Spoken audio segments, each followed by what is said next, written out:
Greetings and salutations, everyone. Today we're going to be taking a look at the American Revolution with special emphasis on how it all got started. This is part one of a two-part video about the American Revolution. So let's get started with what caused this revolution. We see that people were originally willing to go to the Americas for a lot of different reasons. A lot of reasons why Europeans would colonize in the Americas. First and foremost, religious persecution. Everyone knows the story of the Mayflower, everyone knows of the Puritans, but this wasn't the only group that was being persecuted back in Europe. I mean, there was the Quakers, the Catholics, the Methodists, the Anabaptists. Basically, if you could name a religion, they were being persecuted for one reason or another. Financially, a lot of people were willing to come to the Americas because there's a lot of money that people could make in the Americas.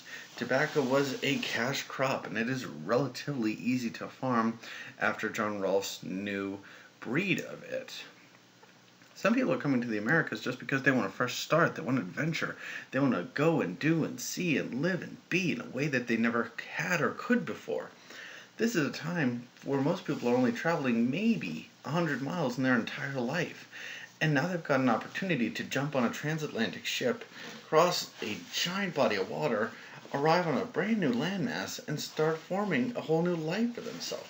It's exciting to think of now, let alone when this was a practical opportunity. It's not just people that are coming to the Americas and the New World. There's also the fact that European nations are creating colonies in the Americas, and these colonies are set up to make money for the nation state. This is a process called mercantilism. It's a process where you create smaller colonies with the intent of making the mother country wealthier. And this is really good economically, but it's really unpopular for the colonies. Everyone loves to be the big empire, but no one likes to be the little colony, first off. Second off, if you are a colony, you need that mother nation nearby, like within at least a few hundred miles, not a few thousand miles, especially in the time where the fastest ship is still blowing by the wind, and it takes 4 to 6 weeks just to get one way. Europe was so far away that most of these colonies felt connected but not a part of their mother nation.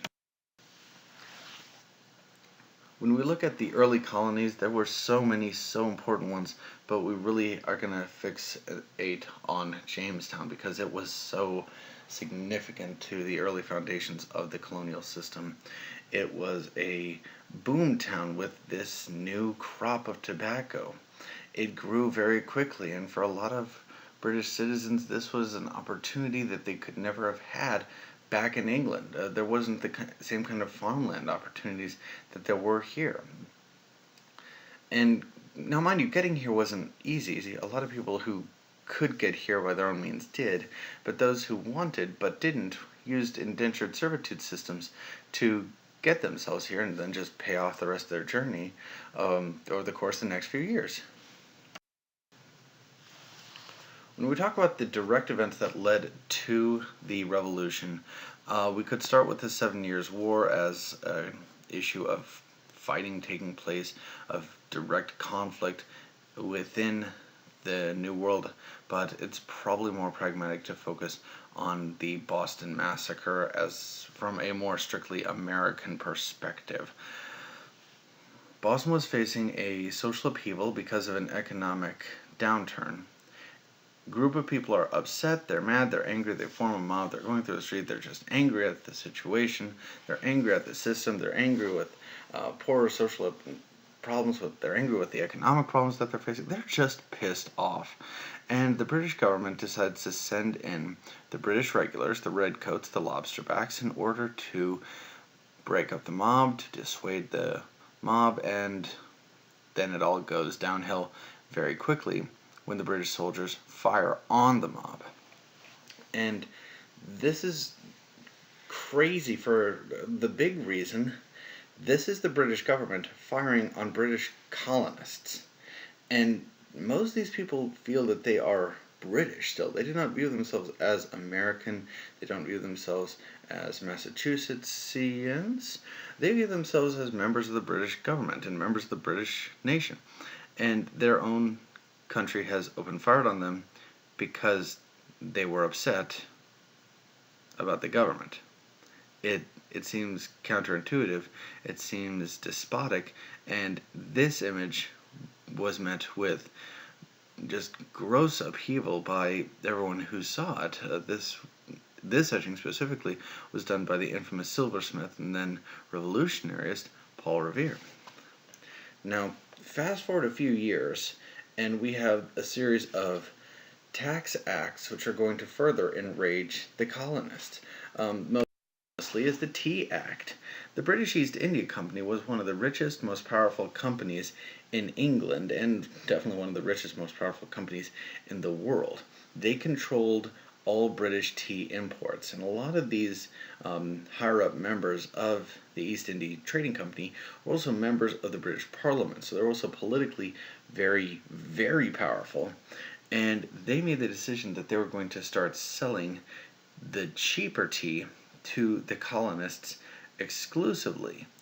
And that's not necessarily a great idea. I mean, cheap is okay. There's times when you need to go cheap. But when cheap is your only option and you have to pay extra for cheap, no one's happy about that. The colonists respond to this with the Boston Tea Party, with going to the port, boarding some trade ships, and throwing $1 million worth of tea into Boston Harbor, destroying it. And they were doing this to protest this action of both the British Parliament and the East India Trade Company. They're upset with the action. They're upset that this is the opportunity, the only thing that they've got. And when the British government hears about this, they're going to institute the Coercive Acts, the Intolerable Acts. These are a series of 4 laws that went into effect that first off closed and then heavily controlled the Boston Harbor, that would install a new, stricter government which would allow soldiers to quarter themselves in individual people's houses and even administer justice significantly harsher than it had before. And this was a big reaction to, again, the tea being destroyed. This was a reaction by Parliament with members of the East India Trade Company seeing lost profit and reaction to lost profit. In reaction to the Coercive Acts, in reaction to the Intolerable Acts, the colonists will choose to, for the first time, have a Continental Congress, an opportunity for 55 different delegates from 12 of the colonies to meet, gather together, and say, okay, what the hell, what are we going to do? We've got to figure something out. This is not working. And the great thing that came out of this was the realization that united, there could be an entity here, that just the ability to sit and talk could prove beneficial. Now, over the course of the next year, the colonists are going to start to arm themselves and create smaller, well-trained militias. The British government obviously will not like the idea of this happening and will attempt to seize one of the larger armories in one of the larger areas, and that is Lexington conquered. And when the British attempt to seize the weapons, the local militia comes out to stop them from doing this. The two forces meet and have conflict. This is the first battle of this revolution, and it happens a year and some change before the signing of the Declaration of Independence. This is the beginning of it all, where conflict is used.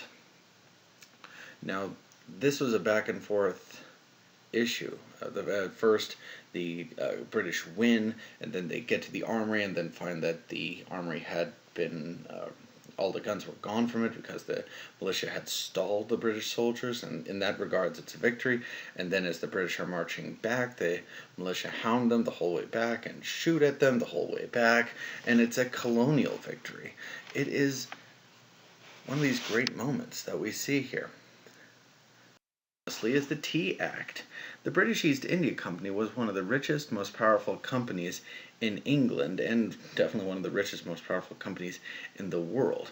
They controlled all British tea imports, and a lot of these higher-up members of the East India Trading Company were also members of the British Parliament, so they're also politically very, very powerful, and they made the decision that they were going to start selling the cheaper tea to the colonists exclusively. And that's not necessarily a great idea. I mean, cheap is okay. There's times when you need to go cheap. But when cheap is your only option and you have to pay extra for cheap, leading to the drafting of the Declaration of Independence in 1776.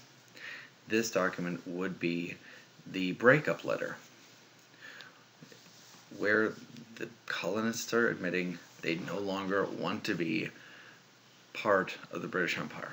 They no longer want to be part of the British state. They want to be their own state. They go into a long list of grievances that they've got against the king, against the crown, against Parliament, and establish themselves as a new nation.